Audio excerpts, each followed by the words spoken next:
Well, hello everyone. Usually Tom's here, but Tom's not here today. So looks like we're going to have a really fun time. So if you want to listen and see some horrible moderation, don't touch that dial.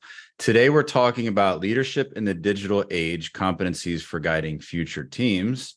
So overall, welcome back to your favorite work cookie podcast.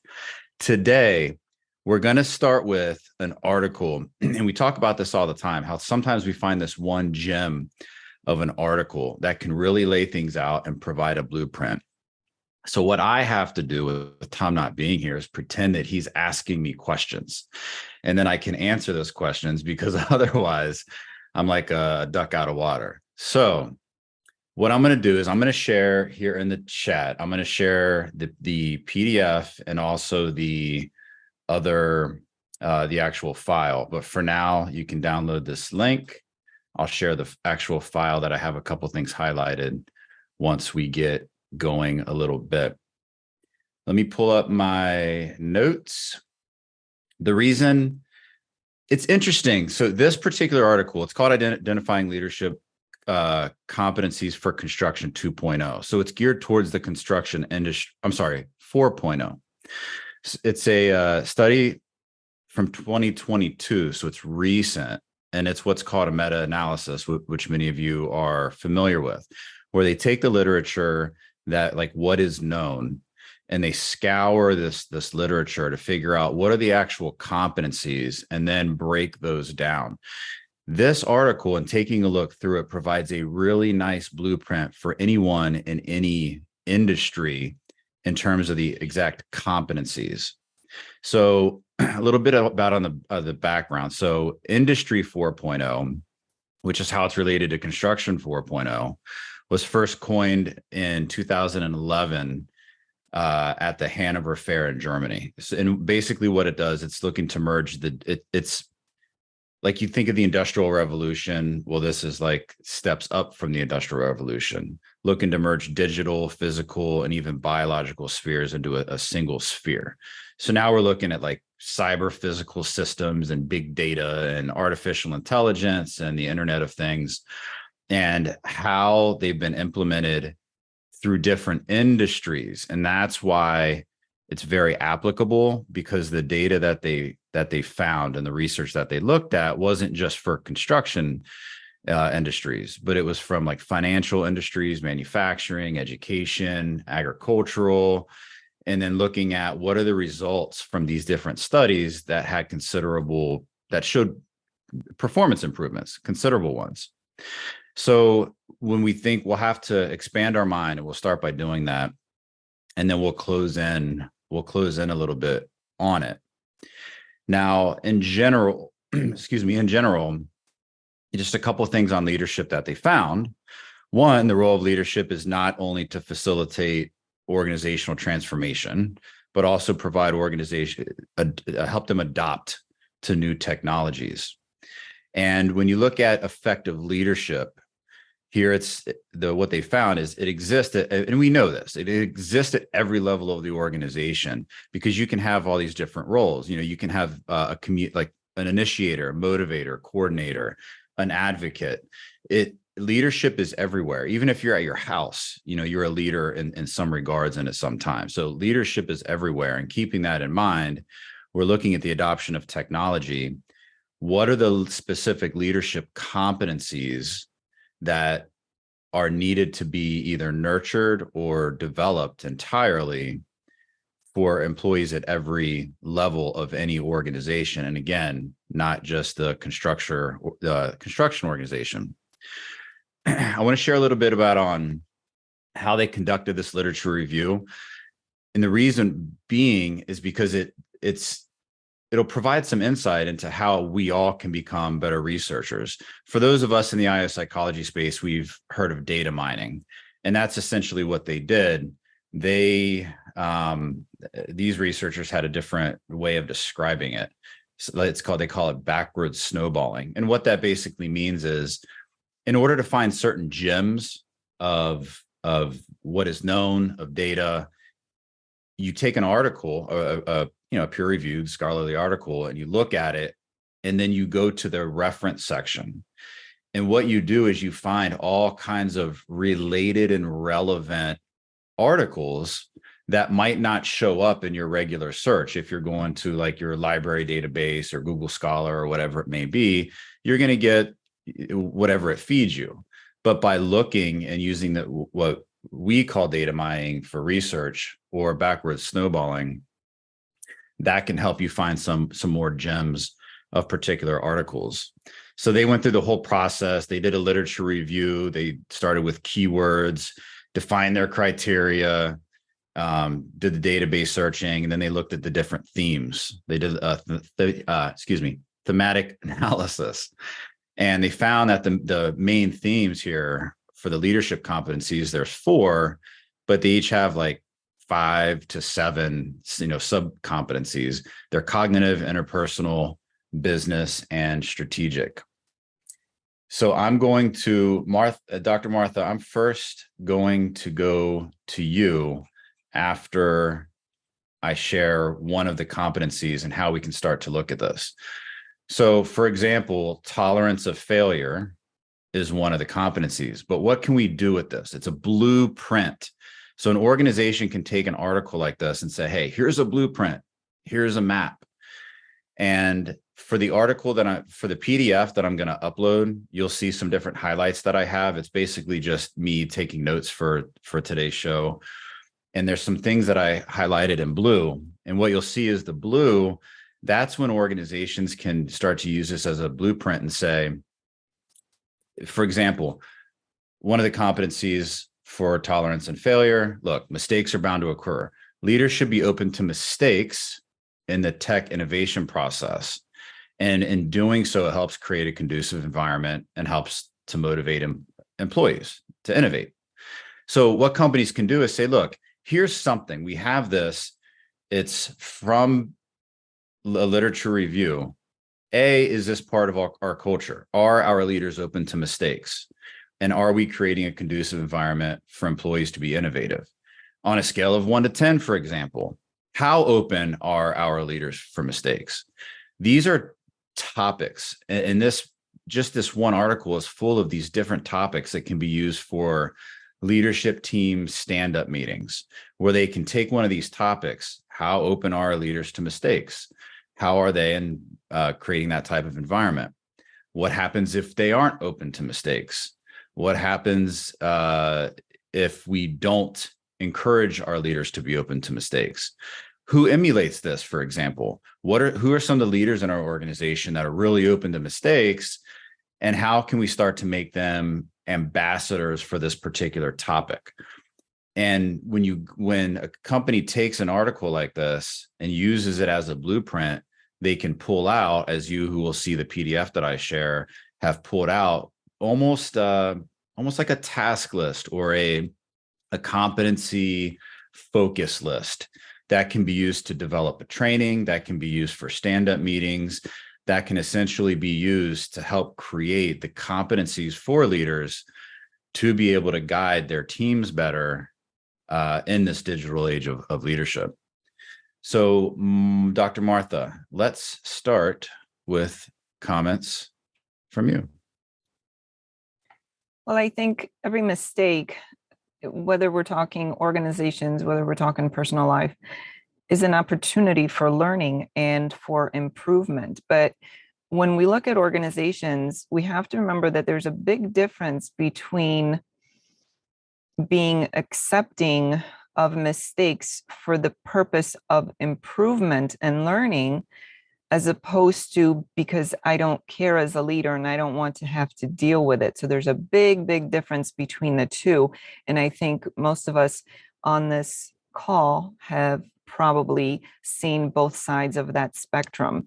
So as long as we have an organization that is accepting of mistakes, because that's just part of the human reality, mistakes will happen, people will make mistakes. But as long as it's used to learn and to improve, whether it's processes, whether it's the questions that need to be asked, whether it's whatever's related, then you're doing okay. But if we're talking nothing more than apathy, Oh, well, people make mistakes and then you don't do anything with it because you really don't care or don't want to do anything about it. That can be a downfall of an organization. So there has to be some good guidelines in terms of that. We can't just say, well, we would like to have an organization or leadership or culture that is accepting of mistakes or understands that mistakes happen. What do you do moving forward? So that's an important piece to consider. So for this particular competency, it sounds like you're almost saying, okay, it's not just a blanket, we're open to mistakes, because that could be leaders saying, well, it's my butt. If my employee, it's my ship, this department is. So we have to look at these mistakes. It sounds like you're almost alluding to how can we determine maybe types of mistakes that are likely to happen, severity levels, and almost like a triage plan for when those mistakes happen, so that it's not just mistakes happen, it's okay. There's a plan there. Absolutely. And this can be something that happens because of a mistake or in an effort to prevent mistakes. And I can give you a real life example. I worked in a healthcare system, that an office that was part of a hospital, and this particular hospital had an incident where a patient died because the wrong medication was administered to them. And the problem, other than lack of attention, was that the medication they needed and the medication that was administered had the exact same bottle, same exact packaging. So unless you really looked at the label, it would be quite easy to mix up the medication. As you can see, this was something that happened as a result of a terrible, terrible thing that happened. But moving forward, not only did the hospital make sure that never happened again, they did a complete review of what's going on within their organization, within their hospital, where similar or different mistakes could happen because of something like that. And from there, they were proactive in preventing it. So really, there are two sides to that part as well, whether we are responding to something that already happened, or we're being proactive, and both are equally important. What we'll do, we have a couple hands up. I want to do a read through of the different domains and the subdomains that are found, that companies can say, hey, here are these domains. So I shared the one, which we've talked about, which is tolerance of failure. I want to share the others verbally and then just give a little description of one, and that'll help us to have a broader view of all the different domains. So under cognitive domain, we have tolerance of failure, which we just talked about. We have conveying message, gathering information, purpose-oriented, learning agility, critical thinking, and ethical. And this is all in the article, which will be in the show notes. You guys, anyone can download it. In the interpersonal domain, and these are the competencies for leaders and developing teams in the digital age. Interpersonal domain, we have social perceptiveness, encouragement, persuasion, collaboration, and trust building. And under the business domain, again, there's 4: financial management, talent management, resource allocation, empowerment, team building, and coordination. And under the last domain, strategic domain, we have visioning, environmental scanning, strategy, plan development and appraisal, digital literacy, partnership development, coordination. So there's a lot here. And what that means is organizations, instead of biting off more than we can chew, maybe you look at the different domains, these 4 domains, and say, hey, what's most important for our plan moving forward in the digital age and with teams? Where are some of the areas, based on some kind of a strategic gap analysis, that we need to really improve? And maybe just start off with a couple of them. I'm going to go ahead and just mention what the article shares, what the authors share about purpose orientation, and then I'm going to throw it to LindaAnn. So we did cover the competency of tolerance of failure. This is purpose orientation, and it's really having a purpose-oriented mindset helps leaders be more focused. And what that means is just day to day, being more effective for themselves, being more effective for their employees, and really helping the organization keep an eye on just basically all the digital things, the Internet of Things and AI. but maybe leaders start out with, all right, I'm starting out purpose oriented today. It's not just going to be, I get a lot done. And at the end of the day, I don't really know what happened, but I know I put out a lot of fires. So again, this is something that is highlighted, that I highlighted in blue.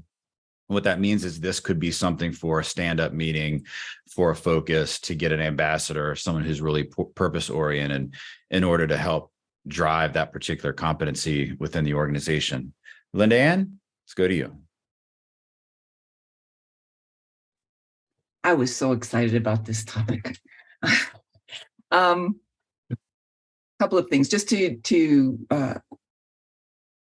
continue on your topic of purpose. One of that particular content that you just mentioned is one of the reasons that when I work with companies and people, purpose is the guiding light. That's one of the things that I focus on most, because it does keep people focused. It's when you have a clear purpose, it makes decision-making easy. It makes processes more streamlined. And so I think orientation is extremely critical in having an effective organization and effective in their moving forward in an efficient way. The other thing, when you were talking about tolerance of failure, I look at it from the perspective of professional development and how leaders need to have the skills to focus on the professional development of their team and create a process for incremental risk taking, so that as they move forward, they're given the opportunity to have failures, but they're small failures. They're easier to learn. They're easier to build on. And it creates a safer environment because you're not crashing and burning all the time, right? And when there's smaller increments, you can also do a little bit more of a pivot when you see something going wrong. It's easier to take that pivot and make a course correction. So I see it as, if you're not fostering the tolerance of failure and not creating the opportunities to fail safely, then you're missing an opportunity to really help your team grow. I love that about incremental risk taking, because you take it, basically you have this this line from low stakes situations to high stakes situations, and then a company can decide, or a department can decide, where on that level do you start with the risk taking, and starting to understand, how are we triaging this, what's happening, do we have a process, and then using incremental risk taking. And LindaAnn, what you point out is, many of you know Kouzes and Posner, the book, The Leadership Challenge. These are researchers that have done now probably 50 years of research. Their leadership practice inventory has been taken, I don't know how many millions of times. But one of the 5 traits that people look for globally in a leader, one of the 5 traits is encouraging risk taking. So actually encouraging risk taking. And LindaAnn, you're saying, look, we can do this. We can actually put a process to it, so that the leaders don't say, well, my butt's on the line. It starts to become part of that culture. And like when you were talking about the whole purpose orientation, LindaAnn, how would you combine the two? Like, how would you have the one competency of purpose orientation lead into, or vice versa, of the tolerance of risk taking? Can that be part of the day-to-day purpose? Absolutely. I mean, anytime there's a decision to be made, it needs to be brought back to, does it support the purpose in some way? Does it help us get closer? And so to me, it's just the purpose should be you should be talking about that, if not daily, at least weekly, as part of your conversations, and how are we going to get there? And if you need to, but I look at it really, when you look at someone's professional development and what is their growth path, that needs to be aligned with the purpose. So when it's all aligned, even though you're taking risks, you're still moving towards purpose. Does that answer your question? It does. And it makes me think too of, as like you can also test along the way, kind of like if you're in marketing, you think about A/B testing, where you don't have much faith in this particular marketing campaign, but you need the data, you need to test and see what part of it works and what doesn't, even though it's a risk. But by doing that and then tracking and using data and analytics, and now you're getting into some digital softwares and processes that you can use to help with that, to make it more purposeful. I like it. And just to build on the need for data-driven information and how much more available it's becoming, that is going to be a key standard or performance standard that leaders are going to need to have. It's going to need to be a metric that they measure by, because, and I see this movement towards the data-driven decision making and so forth, a huge win for IOs, because it's going to open up this whole new avenue of a way to walk into an organization to facilitate leadership growth, development, and process. Thanks, LindaAnn. Jeannie, let's go to you.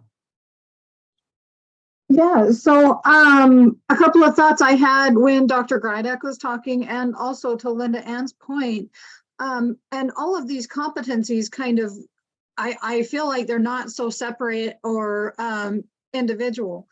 A couple of thoughts I had is, by tracking the mistakes or failures, as they called them, we can see the reasons why they are failures. What led to, what are the root causes? Why did they fail?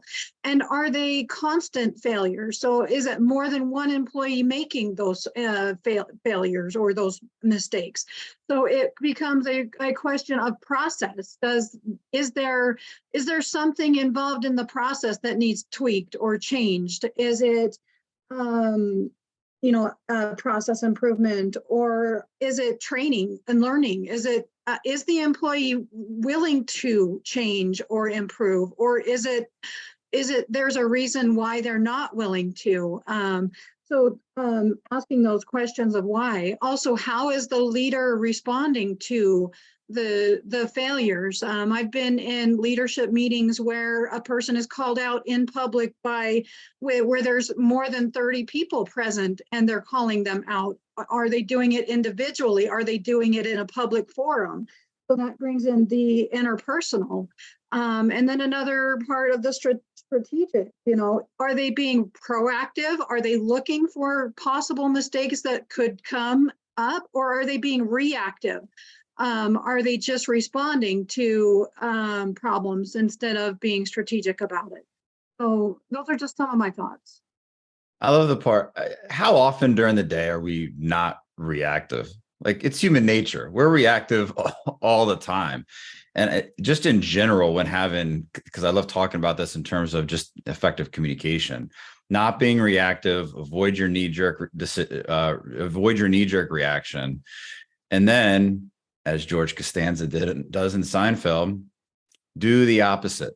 And doing the opposite sometimes of your instinctual action can be very effective. I have a close friend of mine who I actually did some coaching with. He sent me over the weekend just a shot of just a picture of his computer screen. And on a sticky note, it says, do the opposite. And he said that's the best advice that he's ever gotten. And he uses it and thinks about it daily. And it's made him more effective. And at the very least, it makes him pause and think about what he's going to say or do, and should he do the opposite. But that helps him take that pause and create that space between something and then the reaction. And then that leads into what Jeannie was mentioning about the active learning. So I'll share now just a little blurb on the other competency, and then we'll go to Aaron on learning agility. Active learning, and this is from the article, active learning enables leaders to adjust their behaviors and strategies in a timely manner and deal with dynamic situations. We know that. And through this learning, so leaders can improve how they adapt and how they're flexible. And when we do that, it helps decision making abilities, which is, oh my gosh, in the digital age, when there's so many different technologies out there, there's so many different worries. We look at not only the, and I was talking to a Steve Hader, who's on our podcast, I think last time, or another AI one, was talking about adaptability versus adoptability with digital technology. So when like leaders, like what are your organizations doing, and how are you being encouraged to adapt? How are you being taught to adapt? And then how much is flexibility valued and even pertinent for your particular position? So that's another one of the competencies here. Aaron? Hey, happy to be on as always. And oh boy, I love a good framework. So the first thing I look at when I see this is just the complexity and just the beauty of how it's just linked up with each other. You've got the interpersonal and business domains with mutual influence. And that's really what I was looking at. I know the last couple points we've made are cognitive domain, looking at purpose-oriented, critical thinking, learning, agility. But I'm really drawn to interpersonal and business domains. What I take note of is in the business domain, a couple competencies you have are empowerment, and then you have team building and coordination. But you look right across the framework at interpersonal and you see collaboration and trust building. And so I think from the perspective of somebody looking at this as a CEO or manager, leader looking at, okay, wow, this is a lot of things, a lot of buckets to start check boxing, and what are we going to start measuring, going to start looking at. But I think it's important to see that a lot of these blend in with each other. Cognitive and strategic domains look at each other. Of once in the cognitive domain, you look at purpose oriented. Okay, you have a purpose. Now you look over at the strategic domain of visioning. What does that purpose look like? What's the vision for it? And so you look at working with your HR or your IO or your coach or consultant or whoever you're working with, or even internally, just looking at, okay, when we're trying to tick these boxes, when we're trying to develop employees, what does it look like and how do these blend on top of each other? And I think that plays to Dr. Martha's point earlier of intent, having intentional change and looking at, okay, what are we really trying to do here? What are we trying to measure? And being willing to lean into the complexity of this, really break it down of, this is a beautiful framework. I love this. I'm going to be referencing this so many more times in the future. But I think it's important to break it down into these pieces of, okay, at mid-level, what are we looking at in these domains to help talent development for our employees? What are we going to create, as Jeannie had mentioned, processes? What are we really going to look at? And then finally, just speaking to LindaAnn's point as well in complexity, I mentioned a couple podcast episodes ago, it's important for us as human beings, as the tools that we have become more evolved and more complicated, it's important for us individually to become more involved and complex as well. So looking at something like this, which is a beautiful framework, again, I'll shout praise, it's nice, but it's important for us individually to become more complex in juggling these of, okay, wow, this is a framework and a half. How does empowerment blend into collaboration? How does digital literacy play into our business currently? And to my final point, thinking on those, a lot of these competencies, I saw the title for this episode and I thought, competencies for a digital age, it's still going to be the same competencies. You're still going to want collaboration. You're still going to want to have empowerment. You're still going to want rewards and praise for your employees, even if they're all over the world. You're going to want inclusion for different cultures, different time zones, etc. And so then the complexity is still there. It's still things that we're able to practice, even if digital is not something included in your current business model or something you might not see happening in the future. And that empowerment competency you mentioned, there's I highlighted this in red. It's probably my favorite line here in this particular article. Empowerment itself does not mean depriving managers of their own power. And that made me think back to Kouzes and Posner again, how the paradox of power. In order to become powerful, you have to give it away.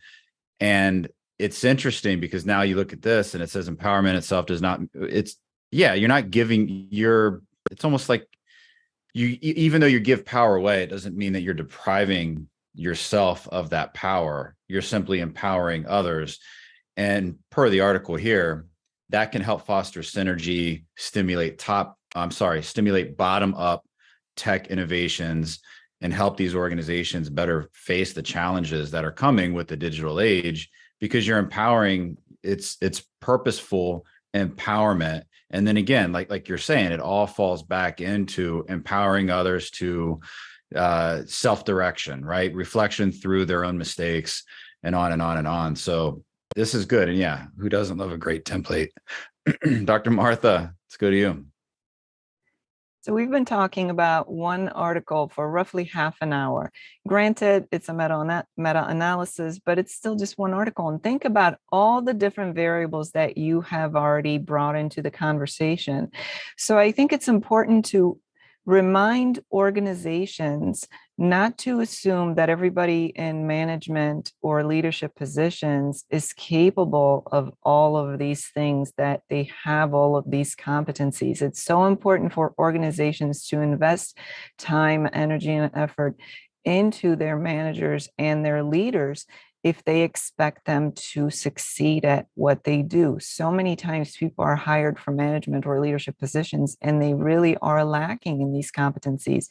And in some cases, and everybody's probably seen one in their own careers, they have no place being in management or leadership positions. And if organizations simply assume that, well, we hired you for this, you need to be good at these things, or at least learn how to be good at these things on your own, you are failing not only that leader or manager, but the people that work for them, as well as the organization as a whole. So the importance of this goes beyond just this conversation. Great, we've identified these things, but how do we ensure that people are able to be successful and succeed here, which brings it back to the organization to make sure that they put in the time and energy, giving everybody a fair chance to succeed.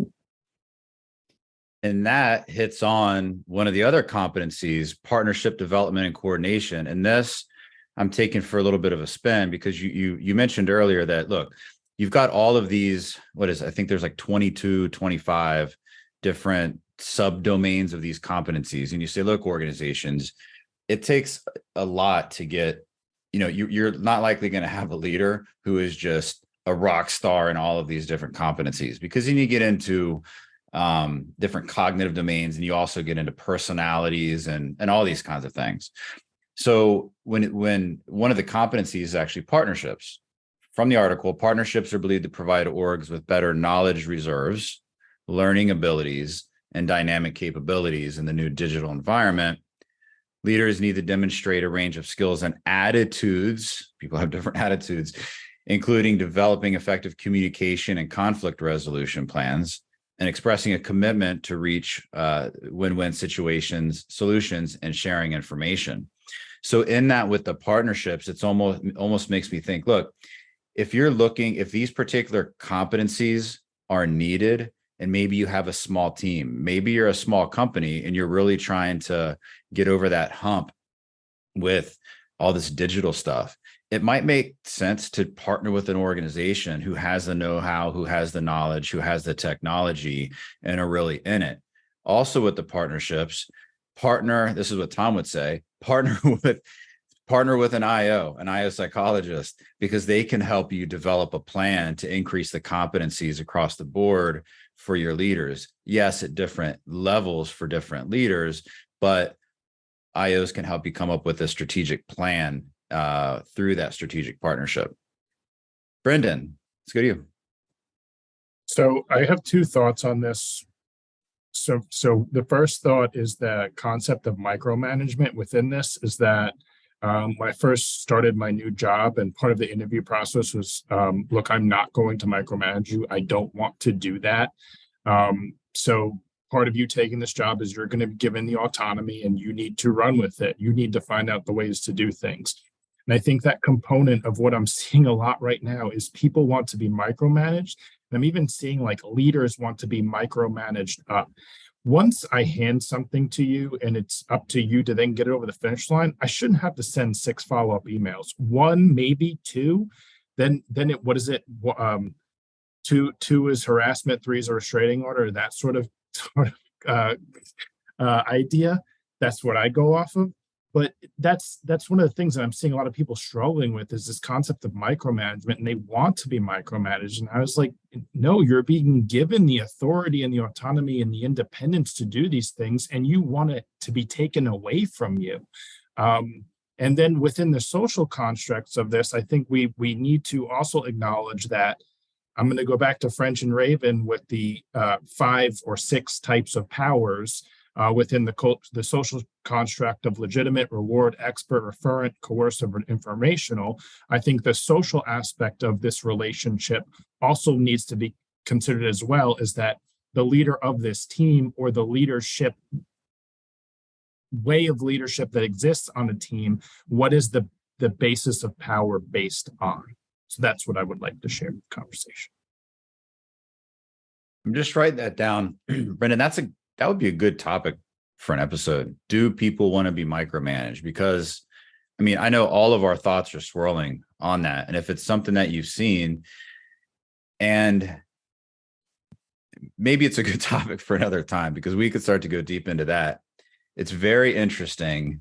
I wonder what the research says, and I wonder what people's experiences say about it, because there is that initial part of maybe they're afraid of getting something wrong, so they need clear directions, and maybe they're afraid to ask for clear directions, so they're not getting it done. I mean, that's just one of, I don't know, 7.5 billion things that could be happening underneath.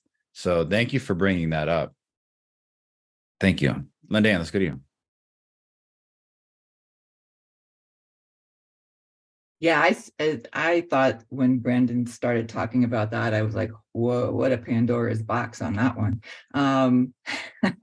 Because, and my just initial preliminary thought on that is people who lean towards wanting more guidance may not have experienced effective leadership previously.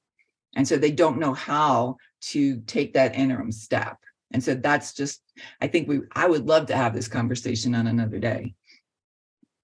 But the point I wanted to make with regard to leaders and failure is, and to follow up on what, where'd she go?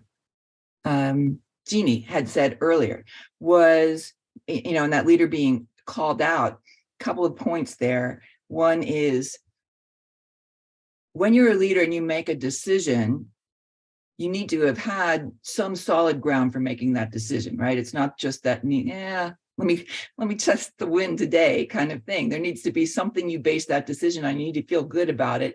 And you need to be able to say, this is why I made that decision. And it was solid and it had purpose. It had support of towards the purpose of the organization. The other part is, not all failures are complete failures. You can have a failure, but say, but this is what we took away from it. This is what we learned from it. And so it wasn't a complete failure. You didn't walk away with an empty bucket from it. You gained something from it, and it moved your organization closer to where they want to be. The other thing too is, as a leader, I wouldn't recommend that you go into risk blindly, right? You just take risk without being willing to have looked at the possible failures and what could have happened. And also being, I often said to my team saying, if we go through this X, Y, and Z and it doesn't work out, I'm willing to take the hit on it. So you go into it as a leader with understanding that you need to be responsible for it. And it shouldn't blindside you if it comes back at you, but you have solid ground for having made that decision. I'm going to take the opportunity to make a stretch into another one of the sub-competencies. I call them sub-competencies now, or subdomains. I'll go back and forth. You know how I work. Collaboration. So collaborative behaviors of leaders and managers at all levels. We're looking at active listening, different opinions, gaining feedback from different perspectives. Isn't that difficult sometimes?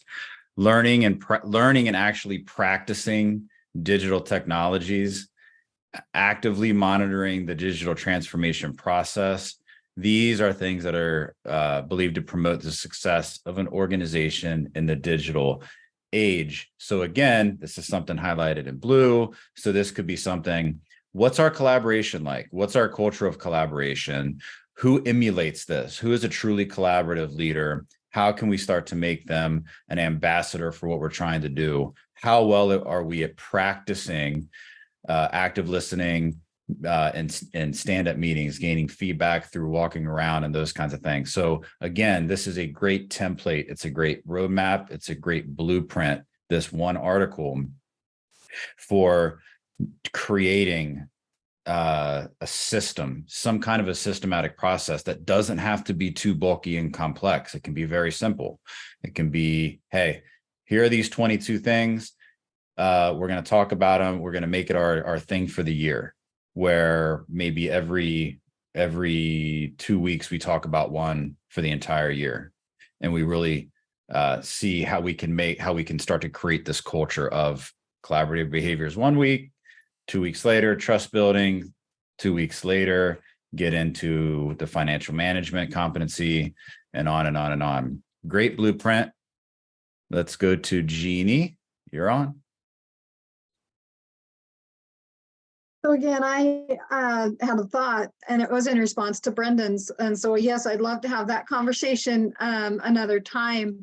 But my thought initially was, again, back to the root cause. I'm 100% why. Why are the leaders wanting to be micromanaged? Why are the expectations unclear for the leaders? Are they paralyzed with indecision because they don't know how to proceed? They aren't given that direct instruction. I've witnessed leaders not leading because they either don't know how to lead, they're not giving clear expectations, or it was a misunderstanding. They were given unclear expectations, so they led one way and it was the wrong way. So is the failure because of a miscommunication, misunderstanding of how they interpreted it? Because perception is a big issue, especially in communication. Were the expectations clearly laid out? Thank you, Jeannie. And Aaron, let's go to you. Yeah, honestly, I also have a point based on what Brendan had said earlier. So like Dr. Martha said, really just opened a can of worms there, or LindaAnn, sorry, I think I called out the wrong person. But when he mentioned micromanagement, I started to think of intent, right?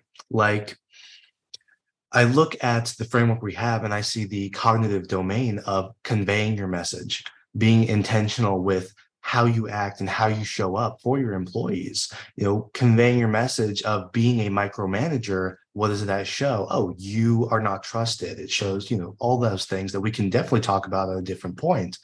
But I think also to not just conveying your message verbally, like you have a leadership who shows, hey, here's our vision, but then it goes down to middle management, and middle management have to learn how to receive a message and then convey it also. It turns into a game of telephone.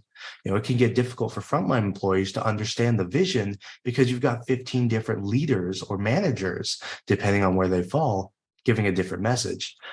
And then that also leads me to thinking of effective leadership, not just verbally conveying a message, but in how you act, also being a role model. Being a role model, and as a CEO, 2 or 3 levels down might see you acting a certain way, and that's modeling the vision, that's conveying your message. And all that came from thinking about micromanagement and just the intent of how do we show up individually, not only as the CEO in leadership, but also lower in the director level, the vice president level, or even middle management. How do you show up, and how are you conveying the message of the company? I love it, Aaron, which leads us to competency 3.4.1 here in the article, which is visioning. Again, we're sharing what the different competencies are and giving a little blurb. Identifying future opportunities for an organization, leaders can develop change and motivate other participants in the organization. Clear, reasonable vision for the organization's future and pass that vision on to employees. I have a little bit I think just reading this, I think I have a little bit of a, not a problem, but a problem. Create a clear and reasonable vision for the org's future and pass the vision on to the employees. I would say create a clear and a little stretchy vision, maybe feasible, but a little out there. It makes me think of, oh gosh, was it Collins and Pora's, one of their books where they had the BHAGs, the big, hairy, and audacious goals, something like that. But yeah, I think the vision should be, a little stretchy, a little out there, and pass the vision on to employees. I would say find alignment, not pass it on to the employees, but find alignment with what they're either passionate about or matrix or talented on. If you're going to pass on to the vision of employees, think about it. If you're passing it on, like you're passing the baton in a relay race, the other people in the race want to be in the race. They're competent in the race. They know how to run. They're obviously on your team. They've been practicing. So now you're aligned in some way. So you can pass the vision in that way, but you got to make sure they're on your team. You got to make sure they want to be in the race, and on and on and on. So good. That helped us cover visioning. Thank you, Aaron. Lee, on to you. Ooh, man, so much to unpack so quickly. For one thing, some of this I think we're really hitting the line between a manager and a leader. So, leaders lead people, managers manage things, and a lot of times people don't understand the difference. Now, as far as the micromanagement, the people who seem to want to be micromanaged, I bet you if you ask them, they would tell you they don't want to be micromanaged, but they don't think of it in those terms. And I think some of that comes from a culture of fear. They're afraid to fail. They're afraid to mess up. They're whether it's in your culture or a previous position, there's something there that makes them afraid to step out on their own and show initiative. And so that's one thing that you want to address. You can do some, looking at your company culture. You can do some employee development, various things you could do there. And as far as the failure thing, I mean, I learned a long time ago that, encourage your people to fail early, fail often, but fail safely. And you got to provide that environment to where they feel safe enough to do that. And to LindaAnn's point, you got to be willing to take the arrows, from above. But, asked Thomas Edison, he said he never failed in making a light bulb. He just found 1,000 ways it didn't work. So you gotta frame it in a way that, even if this particular path didn't go, we're still walking forward. And as far as the vision goes and the collaboration, I mean, a lot of that comes down to communication and managing expectations. So, and I firmly believe that goes both directions.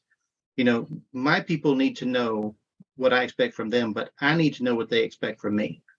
And we need to have that two-way conversation. And if I have a vision or the people above me have a vision, that needs to be clearly articulated down. And there needs to be feedback on that. Because oftentimes the people at the top are like, yeah, we're going to do this. And the people at the bottom are going, yeah, that's not going to work. Well, they know that because they're the guys doing the work. So we need to talk to them and go, okay, well, if that's not going to work, why is it not? And what are our options? Is it we need to take a half jog to the left and it works?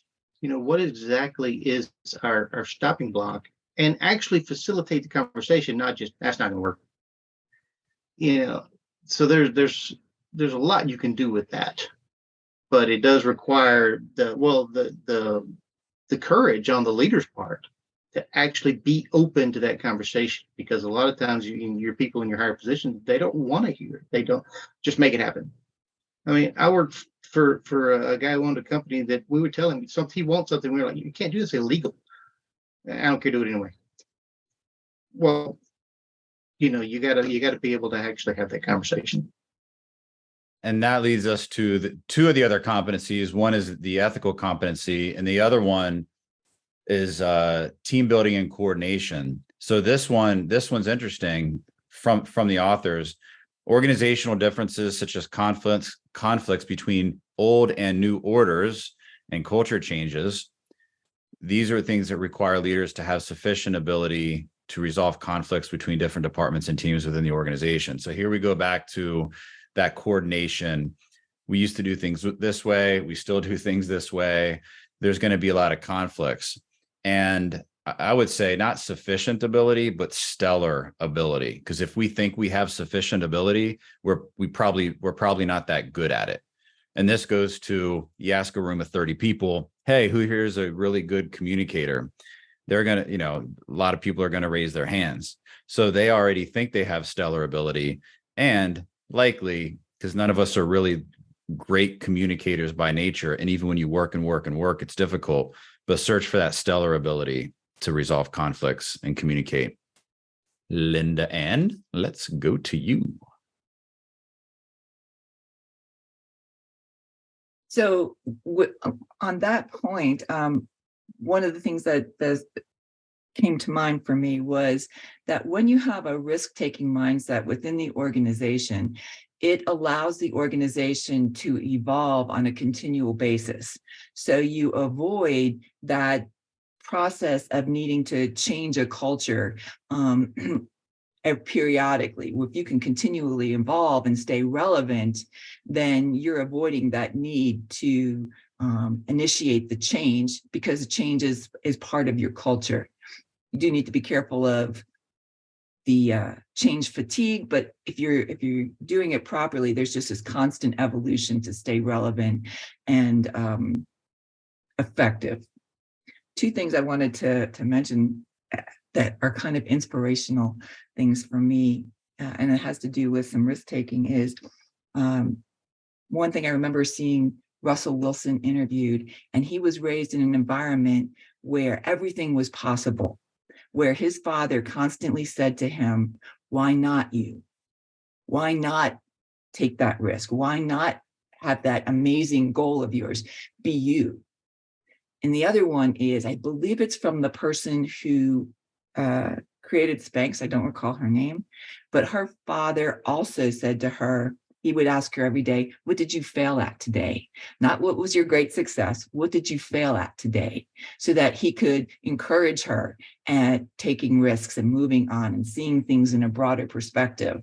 And so if you, as a leader, you look at that and can ask those questions of your employees, the people who work with you, it doesn't have to be a huge failure. It could be, when I sent that email today, it really didn't go over well. And so I need to figure out how to, so whatever it is, it's small failures, but you're moving yourself forward. And I think those two mindsets are amazing ways to create a culture in an organization. And on that mindset, I shared this in an episode long, long ago. There's a researcher out of Australia, I believe, and he said the most important thing you can say to your kids every day is, I love you, I'm proud of you, and I believe in you no matter what. He said that saying that sentence, and I say it to my kids every single day, saying that to them, I mean, he looked at all the research, he was a psychologist, so his practice, he looked at everything, and those are the words that provide that solve the need for X, Y, and Z, which I won't even try to remember back to what they are. But you think about how how leaders in the organizations can change that and make it more adapt that to the workplace. But for parents out there, tell your kids every day, I love you, I'm proud of you, and I believe in you no matter what, even when you got to clench your teeth to say it because they're driving you nuts. Dr. Martha. Just to add to that point, so what LindaAnn was saying, and Dr. Jeremy, you continued, how important it is to be okay with failure. We are collectively brought up to not be okay with failure. I think it's fair to say that most people growing up don't get that validation that you can dream as big as you want and why not you, and failure is a learning opportunity. And then you get into school and failure is a shame. In traditional schooling, there's really no other way of putting it. There's so few experiences where a child can be taught otherwise. So an employer then has this huge responsibility of making failure okay, because most people already come with all kinds of baggage in terms of what failure means and avoiding it at all costs and the shame that comes with it. So those were really great points that the two of you just made. The opportunity of making failure okay and turning it into something that can benefit you and the organization. What a good discussion today. We went through, oh my gosh, all those competencies. If you're catching the recording of this, check out the article. It'll be in the show notes and there'll be a link there. It's publicly available, but absolutely well done, everyone, with some critical thinking, some practical thinking, some applied thinking. Next week, emotional intelligence, fostering interpersonal skills in the digital era. Then June 15th, we have data literacy, building competence in data analytics and interpretation. June 22nd, upskilling and reskilling strategies for continuous learning and development. And on and on and on. Check out cboc.com/events. And don't forget about our 3-day virtual experience, which is going to be fantastic. You can see that on the events page. That's going to be in August. And for those of you who want to buy a plane ticket, do a road trip, or live on the East Coast in the Maryland, DC area, we're going to have an in-person meetup. Thank you, everyone. Tom won't be here next week either, but he may. So if you hated it this much without Tom, there's a chance he may be here. So still come. It's undetermined.